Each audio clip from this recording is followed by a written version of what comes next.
ko karamogo do ale ka derisu kono ko ale yere yafo ko ale be kumaw do fo ka doni ke baga ba do toko fo ka fo doni ke baga ba masina ayen nim fo ko ka soro o doni ke baga mo fo o kuma ye ale yere de ka kuma ale yere be kumaw do fo be hakilinaw do ka be hakilinaw do fo no photo abafo abe doni ke baga ba do de fo ko karasa de côté ka soro ko nyaale yere ka hakilina ale ka kuma do o ko yere ni fo ko yala nimbe ale bariya ka fo ye ko galonda galontige ka da doni ke baga ka ale yere min fo te ko ale yere ba fo karasa côté ka so yere ka kuma do o ba le kambariya ka bo galontige naba ayi junubu fula de balela ako doni ke ba min kote ka soro doni ke ba ka kuma te de ka kuma do aye galonti ke ka da doni ke bana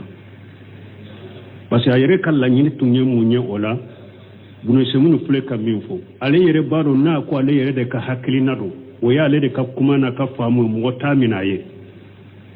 wala wodi ya to ba fo doni ke ba bakara sa kote ka soro ma fo ale yere de ka kuma do me abado na ko yere ka kuma do mo tamina ye ye galontige ka da doni ke bagala ibe galontige ko na be tubi de ka bu galontige na de ka doni ke bagay mbariya ka bon galo ina ma fo de ne yere de ya fo ka hakilinate ibe galontige na ibe do galontige na kele fulana aye jamfanke ye silamo jamfa ibaki kalande munun kala min qiyanatin ilmiya doni ka jamfan do de ninye e yere ka kuma ka to ke mo wore ka kuma mo dalembe mo mena ni nye jamfande doni tilida donc atigi aye galon min tige ka dakar mo ba junugo bala ka tube ka bola et puis aye islamo jamfa ka kalande un jamfa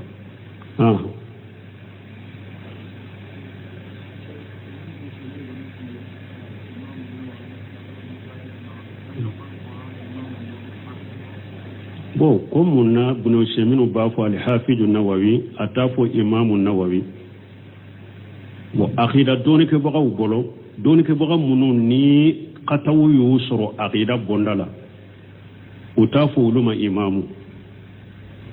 nawawi karamu bado me qatawu ya suru wa ta'wili yurula al ashari au ka hakilina bola ta'wili yuru qatawu ya suru aqida alene ibn hajari qatawu yusru ta'wili yurula ube ta'wili ko comme al ashari au ba ke chogomi mais ahli sunna li jamaa ubu konte sunna mo ye umu lagosi o ka qatawu mumbu bolote doro yu ka qatawu de toye mais o majala ke fuka parce que o wakati ba suru nyogona karamo te minye huja joka ka bangele kuye ulu ka famu ye ninduma ani fana unyana mana wakati mina iba suru ye mo munu suru nin ko sugu de bubulo ulu yu jate chinya de uyufo odi ato don ke ba o majala ke ba bika koni u katawra u ye tawili mununke donc o tawili munumbe imamu na nawawi nunun bolo odi yato karamo dobu krosi u bafu utafuma imam parce que aqida la ni qatawu yusuru aqida la dro tawilu ni fennunu te imamu yafo eka odi yafo kacha ba fal hafiz an-nawawi tafu imamu an-nawawi qatawu munu yusuru aqida me kasro abdurrazzaq be risala do la kala ka kalandewna imamu an-nawawi rahimahullah ko akashi laba ay tumbe tawilu munun ke ashi laba sagira kata sunna mo ko aqida mo ni mo mi no risala ne cheikh abdurrazzaq o risala be ani usaymi o fana be risala in kala kalandewla imamu an-nawawi al-hafiz an-nawawi kashi laba atumbe tawili munun ke o ko sagira ka bola ka sage kata sunna mo ko aqidama wala usaymi ko sisa abese ka fo nawawi ko imamu nawawi usaymi yo fo usaymi no tekelanye de usaymi yo fo munna ko parce que cheikh abdulaziz bombaz ko atumba fo nawawi ma al-hafiz an-nawawi ko atafu imamu nawawi ko munna ko qataw mununye nawawi soro aqida yurola akum me sisa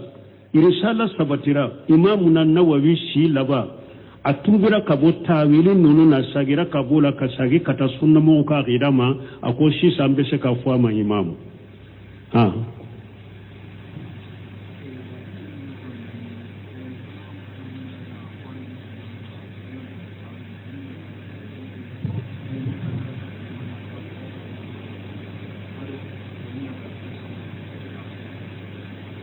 Bon, ko aya fula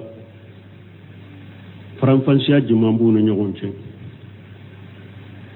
innaka la tahdi man hababuta walakinna Allah yahdi man yasha ani aya wrela innaka la tahdi ila sirati mustaqim aya dolala ko cide ma ete se ka mogo kanda min kadiye ni ala de be mogo kanda min yenjiya aya dola wa innaka la tahdi ila sirati mustaqim mamure bake ka mogo kanda kata sirama min tilelelo nunu be fara nyogon ka cogodi ube fara nyogon kade kanda ye cogo ya fulade hidayatu tawfiqi wa hidayatu ar-rasad hidayatu tawfiqi wa hidayatu ar-rasad hidayatu tawfiqi wote ciden bolo mana ka hada mare ka kanda ta ka do bisukun kono koy kanda ki kanda obe ala de bolo wote ciden bolo abu talib yoro ala yo bo ciden bolo ciden ya kanu afanin cina binanke abu talib sana ka fatu tugo be ciden ya ka jija beke pura ka kanda min ye hidayati tawfiq kam wobbe sababama ka kanda di bisukun kono ako ciden ma ete se kam go kanda min kadiye iratu tawfiqi bora ciden bolo be ala kelemto de bolo ala de be kanda do mo duskun kono kibbe sawa me ke kande o be ala kelemto de bolo o te mo bolo o de innaka la tahdi man hababuta o de yawe hidayatu tawfiqi de wawe o hidayatu rashad ne kibila sira ninde kanyi ni mani bila sira de ni kandale ni bangale o be ciden bolo o de togo e wa innaka la tahdi ila sirati mustaqim o ye hidayatu rashad ki bila sira ka sira yirela ninde kanyi ni mani ninde kandai ni nyefile o be ciden bolo donc ode ni ala ko ibake kam go kanda kata sira ma min tilelendo hidayatul bayani wa rashadi o yede ka bangeleke ane kam go bila sira o be ciden bolo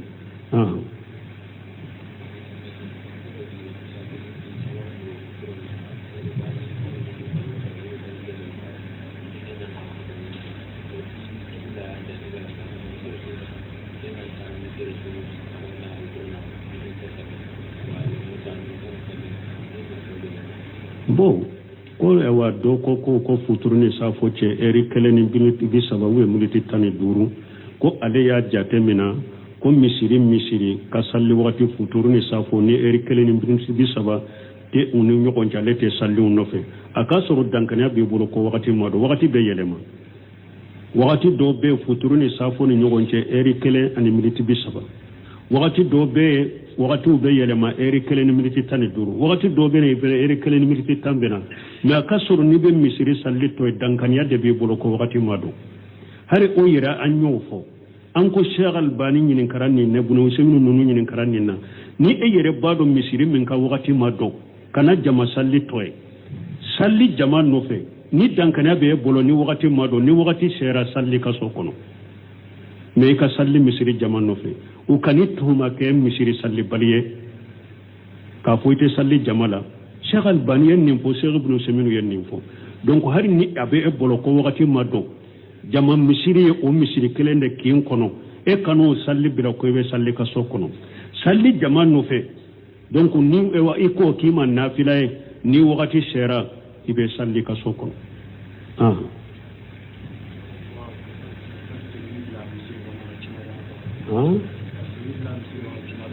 kamun bila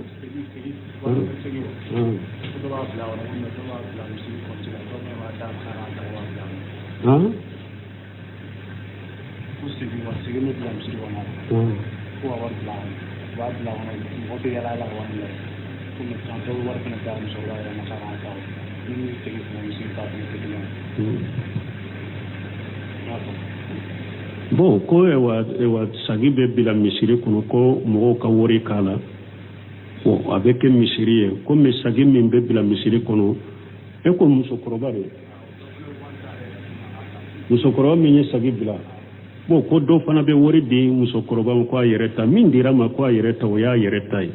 nin do na misiri kontola o misiri tay wala don ke bo ko de na ya soro de misiri be atigi sarade e ka de men ni kana misiri la ibe sarade wala fe mo fe ndiri ma o kono na be misiri tay ni ebe sarade e me alete sara aw ma bilala no ni yere de nana be be mira misiri la yo bila misiri la abi min di muso koroma ya damo ya tay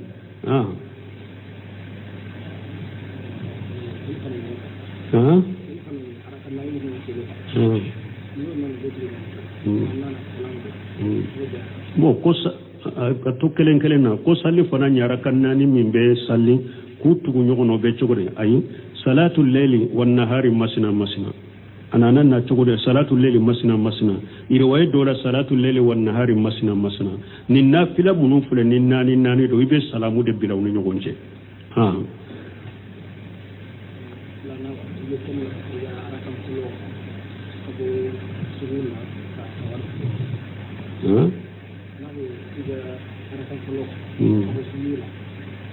bon koy karan kan folo ka bo sura ka kabaru fil anya fu ya sinya joli kabaru fil yoro ye ka tege fula korota ka kabaru fil salli la yoro nani de do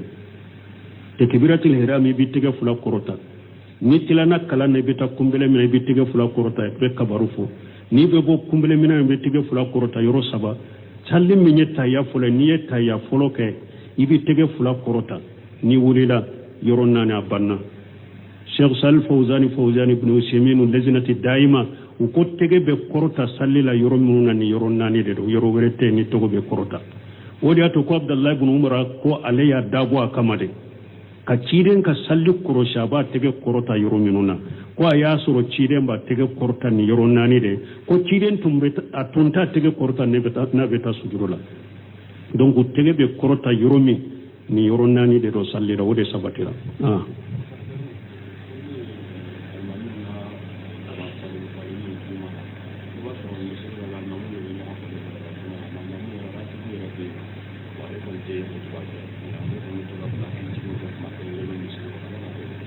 bon ko i b'a sɔrɔ misiru minnu bɛ alimami fale kɛ i b'a sɔrɔ alimami ratibu tɛ kutuba kɛ ale bɛ hakili jugu bon nin bɛ misiri minnu na an t'u cogo dɔn an t'an da dɔn mankan na ko an b'o kiiri tigɛ misiri mɔgɔw yɛrɛ de bɛ misiri lahala ni mɔgɔw lahala don u y'a kɛ kun min kama an t'a dɔn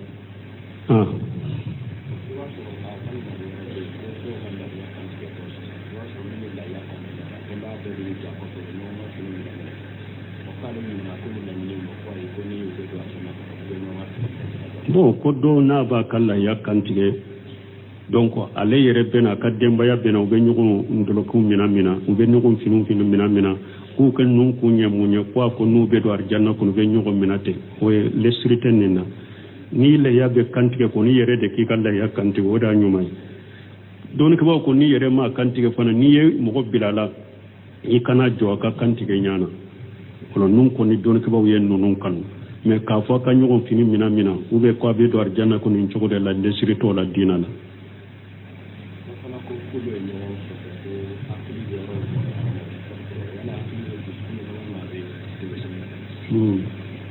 bon ko wulu ye ɲɔgɔn sɔsɔ ko hakili bɛ yɔrɔ juma yala a bɛ kunkolo sembe de la ou bien a bɛ disi de la no shemi rahimahullah ni masaila ina ako hakili bɛ disi de kɔnɔ inna la ta'amalu absar walakin ta'amalu qulub allati fi sudur hakili bɛ disi de la mais kunkolo sembe bɛ comme a secrétaire de kunkolo sembe de bɛ ko dila ku bila kata hakili ma do shemi rahimahullah ni masaila fo ni cogo de la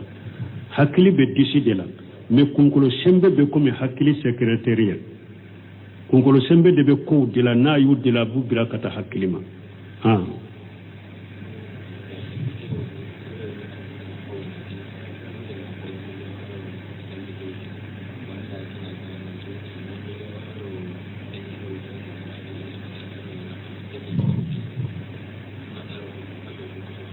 bon ko ni e ye wa kata ni san million kelen ni wa bi saba e y'a fɛɛrɛ dɔw ma million kelen ni wa bi wolonfila ko a ka wa bi wolonfila k'a di e ma kata ni bɛɛ k'a ta ye baasi tɛ nin na kɛ nin ye sanni fɛɛrɛ de e y'a fɛɛrɛ ale ma million kelen ni wa bi wolonfila mais ne ka juru de bila kata ne ye tayi ne ka foyi tala tuguni a ferela ema de nka juru de bila ibe ne ka wari sara doni million 1,7 basi tola ha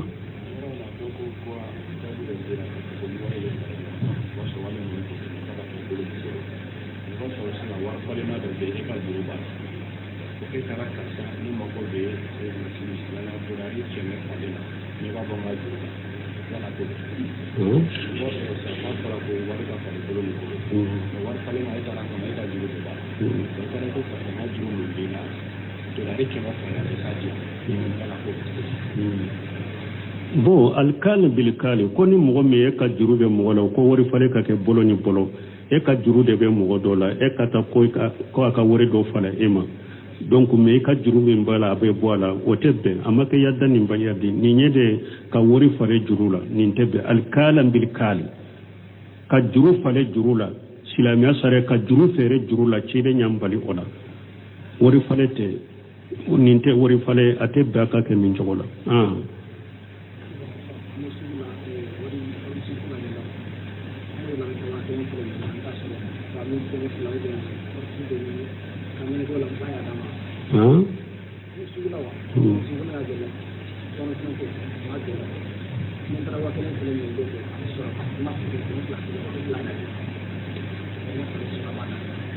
bon ko ne wasugula wori mise ko ka gele e beta wori fale mo do fe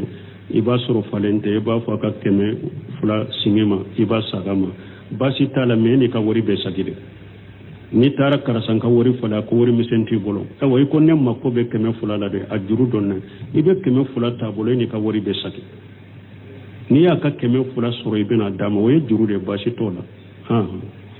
سبحانك اللهم ربنا وبحمدك اشهد ان لا اله الا انت استغفرك واتوب اليك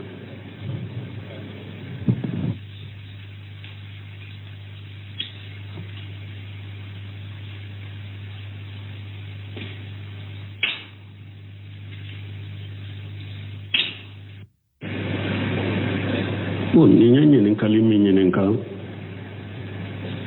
ko qaramu do ale ka derisu kono ko ale yere yafo ko ale be kuma do fo ka doni ke baga bado to fo ka fo doni ke baga ba masina ayenni fo ko ka soro ko doni ke baga mo fo o kuma ye ale yere de ka kuma